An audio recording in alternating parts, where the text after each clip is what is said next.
আসসালামু আলাইকুম রহমতুল্লাহ। সবাই কেমন আছেন? আশা করি সবাই ভালো আছেন এবং সুস্থ আছেন।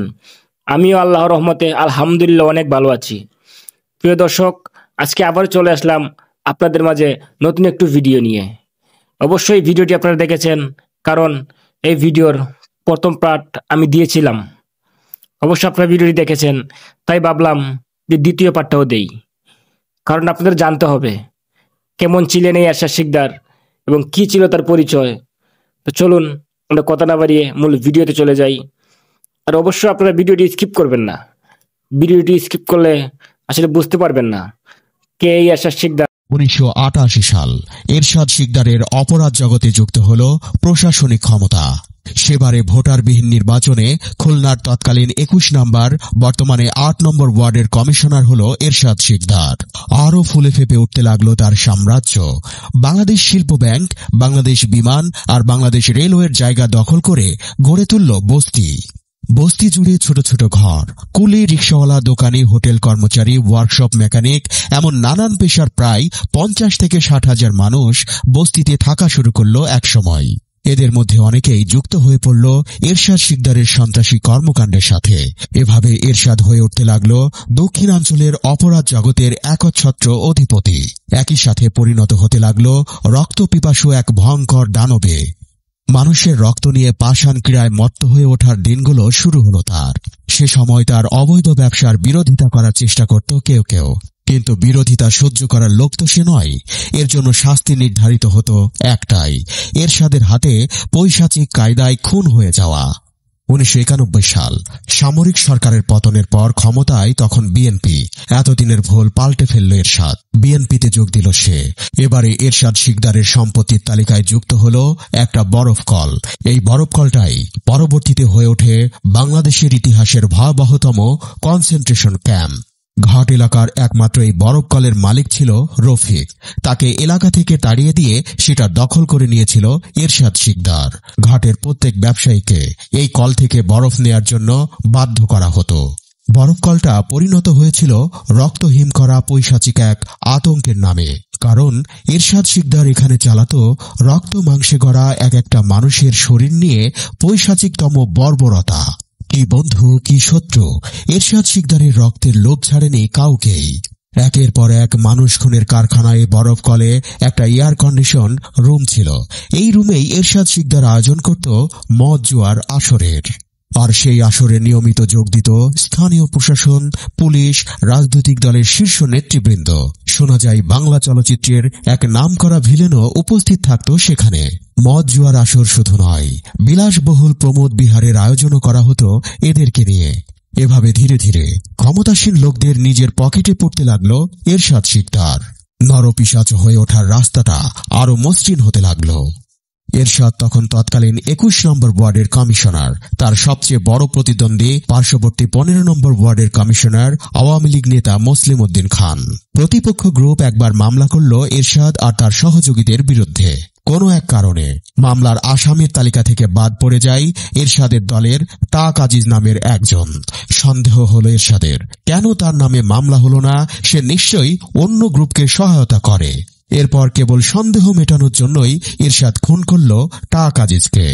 একটা হাউজ, ওই হাউজে চাষ হতো রাক্ষসে আফ্রিকান মাগুর। পৈশাচিক কায়দায় মানুষ খুনের পর লাশ ফেলে দেয়া হতো এই হাউজে। এক একটা রক্ত মাংসের মানুষের শরীর হয়ে উঠত রাক্ষসে মাগুরের খাবার। এরশাদের এইসব আস্তানা আর ক্যাম্প বানানোর জন্য যত জমি দরকার হতো তার কেনা বেচার দালালি করত ঢাকাই আজিজ। এই কাজটাই তার জন্য কাল হয়েছিল। তার অপরাধ ছিল দালালির সুবাদে সে এরশাদের নানান জায়গার সম্পত্তির বিবরণ জানত। এরপর এরশাদের হাতে লাশ হয়ে ভৈরব নদীতে ডুবে সেই অপরাধের শাস্তি পেতে হয় ঢাকাই আজিজকে। 1996 সালে আবার ক্ষমতায় এলো আওয়ামী লীগ। আবারও ভোল পাল্টানোর সময় হলো এরশাদের।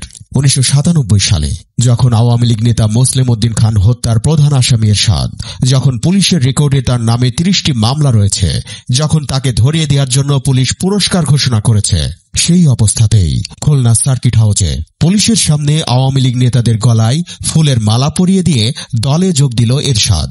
এই নিয়ে দলের অভ্যন্তরে বিতর্ক শুরু হওয়ায় 1998 সালে তাকে বহিষ্কার করা হলো আওয়ামী লীগ থেকে। আপাদমস্তক মানুষ বেশি এই দানব এরশাদ শিকদার এমন খেলার ছলেই খুন করতে করতে কেড়ে নিয়েছিল ৬০ জন মানুষের জীবন।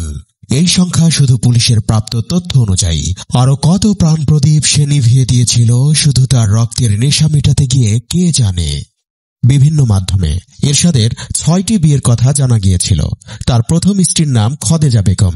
সামজিদা আক্তার শোভা নামে তার আরেক স্ত্রীর কথাও জানা যায়, যাকে তিনি তার বিলাসবহুল বাড়ি স্বর্ণকমলে এনেছিলেন। এছাড়াও রূপসার রাজাপুর গ্রামের তসলিমা, বাগেরহাটের রামপাল উপজেলার ফরিদা, সহযোগী বারেক কমান্ডারের স্ত্রী রামেছা এবং যাত্রা দলের নায়িকা পাইকগাছার দুর্গারানীর কথাও জানা যায়। এছাড়াও নূরে আলমের সাক্ষ্য মতে তার স্ত্রী হীরাকে এরশাদ নির্যাতন করেন বলে অভিযোগ রয়েছে। এরশাদের প্রথম স্ত্রী খদেজার গর্ভে এরশাদের 4টি সন্তান জন্ম নেয়, যার মধ্যে 3টি ছেলে ও 1টি মেয়ে। এছাড়া গ্রেপ্তারের পর শোভার গর্ভে জান্নাতুল নওরিন এমিলি এশা নামে এক মেয়ের জন্ম হয়। 2022 সালে 4 মার্চ রাজধানীর গুলশানের একটি বাসা থেকে পুলিশ জান্নাতুল নওরিন এশার ঝুলন্ত লাশ উদ্ধার করে। 1999 সালের 11 আগস্ট 3 মাস আগে করা খালিদ খুনের কারণে তার নামে মামলা হয়েছে। খালিদের লাশও পাওয়া গেছে। এই সময় এরশাদ শিকদার হয়তো ভেবেছিল তার ক্ষমতার জোরটা দেখিয়ে একটা নাটক করে নেওয়া যাক। এতদিন পর্যন্ত পুলিশের হাতে ধরা না পড়ার জন্য এক অভিনব কাজ করত এরশাদ শিকদার। এলাকার কবরস্থানে 2টি নকল কবর বানিয়ে রেখেছিল এরশাদ। পুলিশ এলেই সেখানে গিয়ে লুকিয়ে থাকত। এবারে নাটকের শখ হওয়ায় সে সিদ্ধান্ত নিল নিজেই পুলিশের কাছে ধরা দেবে। প্ল্যান মতো একদিন সকালে রেলওয়ের রেস্ট হাউসে সে দলের ক্যাডার আর ব্যবসায়ীদের সাথে আলাপ করল। সকাল 10টার দিকে রেল স্টেশনে দাঁড়িয়ে বক্তৃতা দিল, দোয়াও চাইল। সে সময় পুলিশ এলো। পুলিশের আগমনে একটা সাজানো হইচই তৈরি করা হলো। হইচইয়ের মাঝখানে এরশাদ নিজেই উঠে পড়ল পুলিশ ভ্যানে। কিন্তু তার জানা ছিল না, ইতিহাসে ন্যায় অন্যায়ের লড়াইয়ে কখনোই অন্যায় শেষ জেতা জিততে পারেনি। যতই পরিকল্পনা থাকুক না কেন, এরশাদ শিকদারের সেই ব্লু ম্যাপ মাঠে মারা পড়ল। সেবার ধরা পড়ার পর আর তার ফিরে যাওয়া হল না মানুষ খুনের কারখানা ওই বরফ কলে। তৎকালীন খুলনা মহানগর পুলিশ কমিশনার আনোয়ারুল ইকবাল অনড় ভূমিকা পালন করলেন। এরশাদের নামে মামলা হল যাবতীয় কর্মকাণ্ডের দায়ে।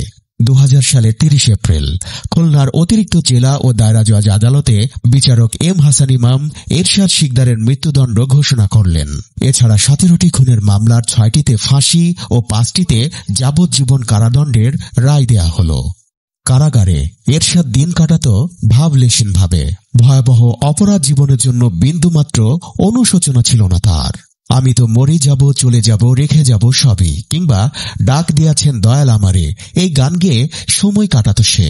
মরে যাওয়ার সঙ্গে সঙ্গে পড়ে যাবে কান্নাকাটির ভিড়, সবাই মরে দিতে মাটি হইবে অস্থির, সবাই মরে দিবে মাটি, সবাই মরে দিবে মাটি, বলতো রুটিতে নিবে ক্ষমা, কেউ ভাই সে খোঁজ করিবে কোন ব্যাংকে কি জমায়, আমি মরে যাব, আমি তো মরে যাব। আব্দুস সাত্তার মোহন্ত রচিত আমি তো মরে যাব গানটি এরশাদ শিকদারের গান হিসেবেই একসময় দেশ জুড়ে জনপ্রিয়তা লাভ করে।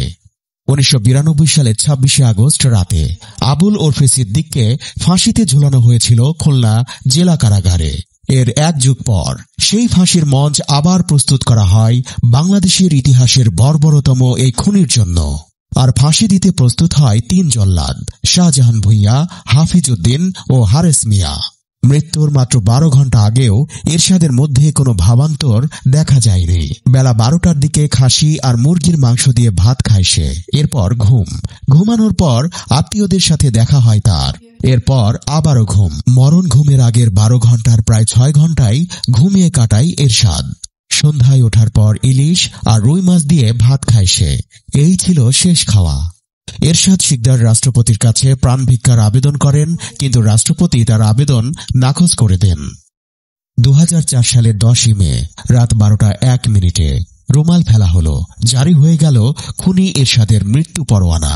রুমাল মাটিতে পড়ার সাথে সাথেই পায়ের নিচের পাটাতন সরিয়ে দেয়া হলো। ফাঁসি হলো এরশাদের। অবসান হলো পৃথিবীর বুকে মানুষের রক্ত নিয়ে উন্মাদ খেলায় মেতে থাকা এক দানবের জীবন। তো প্রিয় দর্শক, আজকের ভিডিওটি এই পর্যন্তই। আপনাদেরকে ধন্যবাদ পুরো ভিডিওটি দেখার জন্য।